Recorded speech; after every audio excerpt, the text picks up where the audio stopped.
Have you ever had this experience? You meet someone for coffee, spend an hour talking, and when you leave, you feel completely depleted as if someone pulled your battery out and stomped on it. The strange thing is, nothing particularly bad happened during the conversation. No argument, no conflict, just a normal interaction that somehow left you feeling exhausted to your core. Now contrast that with other people in your life, those rare individuals who, even after hours of intense conversation, leave you feeling energized, inspired, even more alive than before. It's as if they plugged you into some cosmic energy source rather than draining you dry. What explains this profound difference in how people affect our energy levels? This question fascinated one of history's greatest psychological thinkers, Sigmund Freud.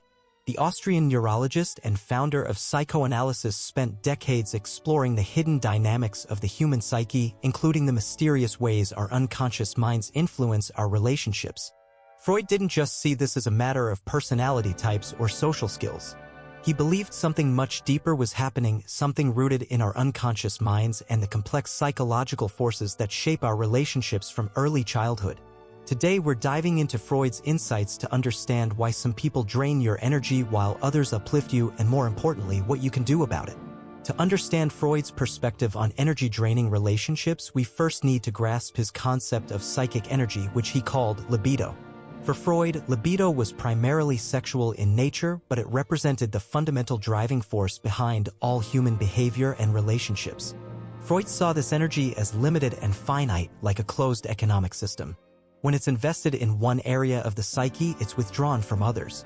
This explains why after trauma or emotional distress, we have little energy for daily activities or creative pursuits. Freud's structural model of the mind, ID, ego, and superego helps us understand how this energy flows and sometimes gets depleted in relationships. The ID contains our primitive drives and desires, the superego represents our internalized moral standards, and the ego mediates between these forces and reality. One of Freud's most profound insights was recognizing that relationships function as energy exchanges. Every interaction involves a transfer of psychic energy between people. Some exchanges are balanced and mutually beneficial, both people feel energized afterward. Others are dramatically unbalanced, one person walks away revitalized while the other feels depleted. Think about your own relationships. Who leaves you feeling energized?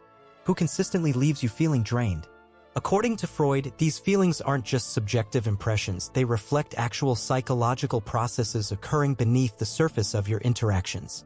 Freud identified several key psychological mechanisms that explain why certain interactions drain our energy so profoundly. The first is repression. Freud believed that we all have impulses, desires, and memories that we push out of consciousness because they're too threatening or uncomfortable. This process requires enormous psychic energy to maintain. Energy-draining people often have massive amounts of repressed material. Their unconscious is like a pressure cooker of unacknowledged emotions and desires. When you interact with such a person, your own defense mechanisms activate in response to their leaking unconscious material. You spend enormous energy maintaining not just your own repressions but responding to theirs. No wonder you feel exhausted. The second mechanism is transference. Freud discovered that we unconsciously transfer feelings from important childhood relationships onto people in our present life. When someone reminds us of a difficult parent or caregiver, even in ways we don't consciously recognize, we react to them as if they were that person. Energy-draining people often provoke strong transference reactions.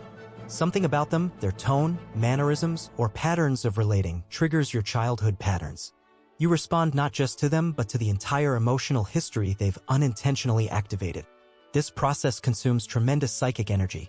Perhaps Freud's most powerful explanation for energy drainage involves his concept of the unconscious.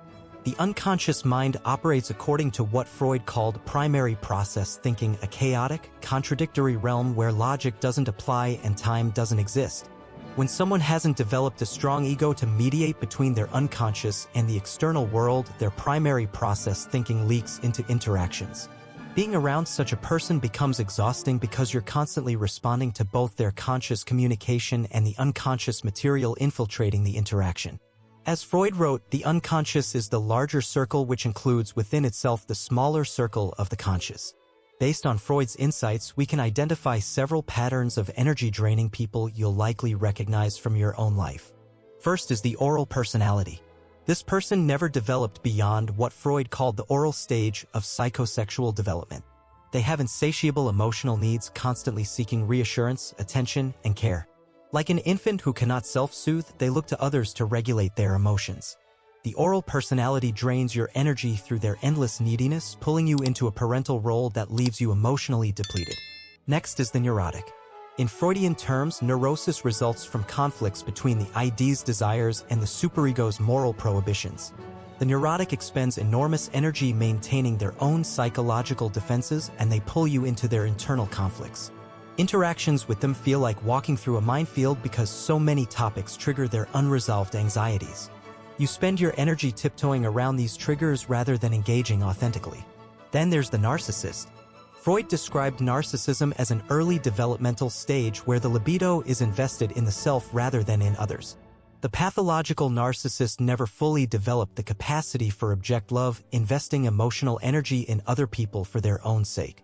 Conversations with them become one-sided energy transfers. They draw validation and attention from you while giving little in return. The hysteric uses physical symptoms and dramatic emotional displays to express unconscious conflicts they cannot verbalize. Freud originally developed his talking cure to treat hysterical patients. The modern version of this archetype creates constant crises and emotional storms that demand your attention and energy. Their unprocessed emotions become your responsibility to manage. Finally, there's what we might call the unconscious projector. This person disowns unacceptable aspects of themselves, desires, judgments, or qualities they cannot acknowledge, and projects them onto others. You feel drained around them because you're constantly defending against accusations and judgments that actually originate in their own psyche. What all these types share is a fundamental imbalance in energy exchange. They take far more than they give, often without conscious awareness of what they're doing. Now here's a challenging question, one that Freud would certainly ask. Why do these energy-draining people keep appearing in your life? Freud believed that our relationship patterns are established in childhood and compulsively repeated throughout life. He called this repetition compulsion, the unconscious tendency to recreate familiar relationship dynamics, even painful ones. First, unresolved childhood conflicts often drive our adult relationships. If you had a parent who was emotionally volatile, you might unconsciously seek out similarly unpredictable partners. As Freud wrote, we are never so defenseless against suffering as when we love. The psyche has a strange tendency to recreate its traumas in an unconscious attempt to finally master them. Second, what Freud called reaction formation can make us vulnerable to energy vampires. If you developed a false self that's overly accommodating to survive childhood, you may habitually suppress your own needs to please others. This creates perfect conditions for energy-draining relationships. Third, infantile fixations from early developmental stages can manifest in adult relationship patterns. If you didn't successfully navigate what Freud called the separation-individuation process, you might struggle with appropriate boundaries, making you vulnerable to energy-draining dynamics. Finally, and perhaps most profoundly, Freud would point to the repetition compulsion. We unconsciously recreate familiar relationship patterns because the known, even when painful, feels safer than the unknown. If your early relationships were characterized by energy depletion, you may unconsciously seek similar dynamics as an adult. Freud's psychology offers several powerful strategies for protecting yourself from energy-draining relationships. First, develop greater self-awareness through what Freud called making the unconscious conscious. Free association, dream analysis, and psychoanalysis were all methods Freud developed to bring unconscious material into awareness. Pay attention to your reactions to people. Which interactions leave you depleted? What childhood patterns might these relationships be activating? Journal about these questions to reveal unconscious patterns. Second, strengthen your ego. Freud saw the ego as the part of the psyche that mediates between internal drives and external reality. A strong ego sets appropriate boundaries and manages energy effectively. Practice saying no without guilt. Recognize when someone is triggering your unconscious patterns and take steps to protect yourself.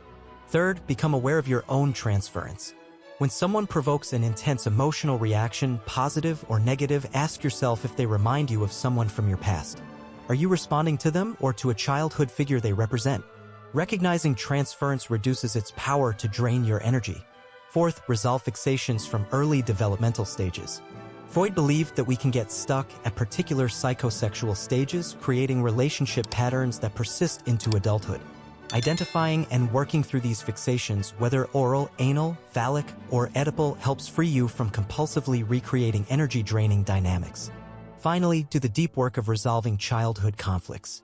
Freud's entire therapeutic approach aimed at helping people work through early trauma and conflict to develop healthier adult relationships.